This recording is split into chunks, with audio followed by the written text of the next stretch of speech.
सांगतात नाम संकीर्तन साधन पै सोपे जळतील पापे जन्मांतरीची। नाम साधन केल्याचा परिणाम काय होईल? तुमची अनंत जन्मातली पाप जळून जातील।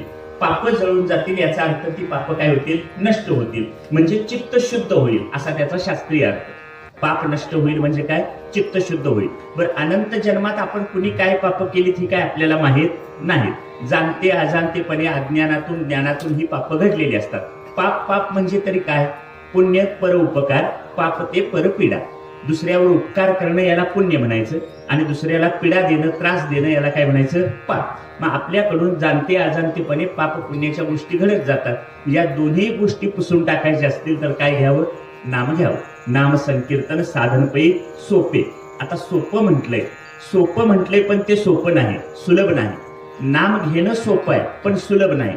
का नाही? बहुत सुकृताची जोडी म्हणून विठ्ठल आवडी। विठ्ठल